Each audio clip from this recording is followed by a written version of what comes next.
Welcome to our 5-minute Bible study. Today we begin a new study. We're starting to study the Gospel of John. I hope you'll join with us for the next several weeks together as we journey our way through the fourth Gospel, the Gospel of John. And all of us, I know, love the Gospel of John. It is such a wonderful presentation of the good news of Jesus Christ. You know, in some ways, the Gospel is easy to read. It's written in very simple language, and you can read it and understand it immediately. And in another sense, it is very profound. Although the words are simple, even a child can understand what is said, yet the depth of meaning is so profound, we could spend a lifetime reading, studying the Gospel of John and never fully understand everything that is there. There's always more every time we go back and read it. It's such a wonderful, wonderful Gospel. Now, as we begin today, we want to give sort of a brief introduction. Obviously, it is the fourth of the Gospels in the New Testament: Matthew, Mark, Luke, and John. That's the way they're always presented in our Bibles.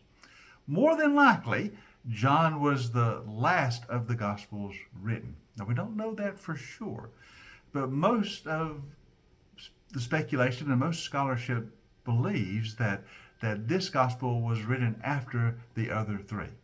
There's some discussion about that, but I believe it's safe to say that of the four Gospels, this was the last one that was composed, or the last one that is written. The author, of course, is John. Tradition is almost universal. In the early church, the witness is very strong that this Gospel was written by the Apostle John. Now, we know that John was one of the youngest, if not the youngest, of the disciples of Jesus. And we also know that John was the last of the apostles to die. He outlived all the rest. John lived to almost the end of the first century, maybe even into what we would call the second century in the time of Christ. So he outlived the other disciples, and it's felt that in his old age, he wanted to take the gospel as he had preached it and put it to paper so it would be preserved.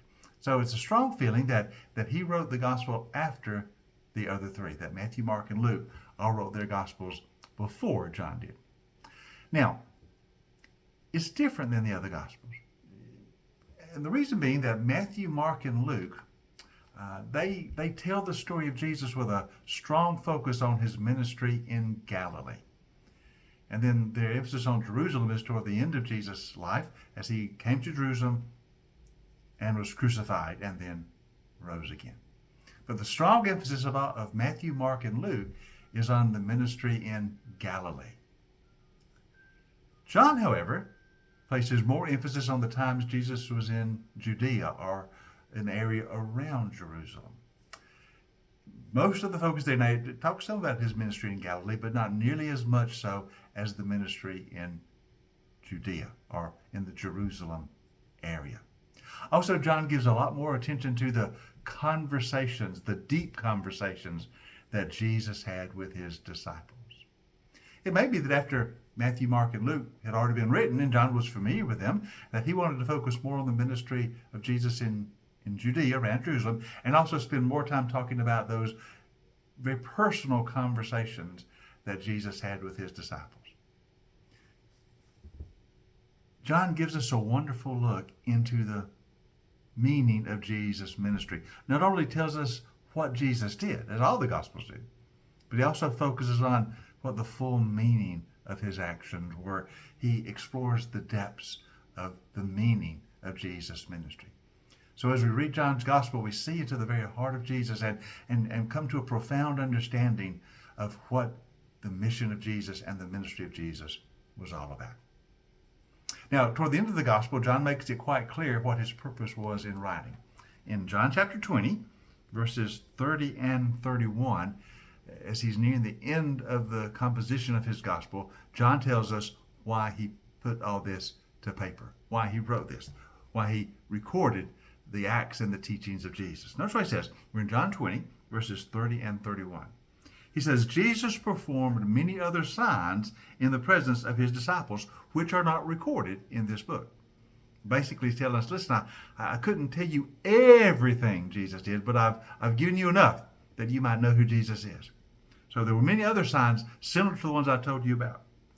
Verse 31. But these are written that you may believe that Jesus is the Messiah, the Son of God, and that by believing you may have life in his name.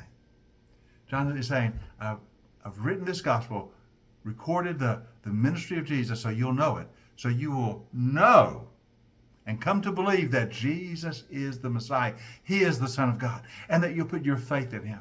Because when you believe in Jesus, you receive everlasting life from God. It's all about Jesus, knowing who Jesus is, trusting in him, and receiving eternal life through that trust. That's why John wrote the gospel. And so as we make our way through this gospel in the next several weeks together, that's the focus. Who is Jesus? He's the Messiah. Do we believe in him? Because when we come to have faith, we receive eternal life from his hand. It's all about believing in Jesus and knowing the eternal life that he gives. So join with us for our next number of weeks together as we make our way through this wonderful gospel of the Apostle John. Join us tomorrow for our next 5-minute Bible study in John.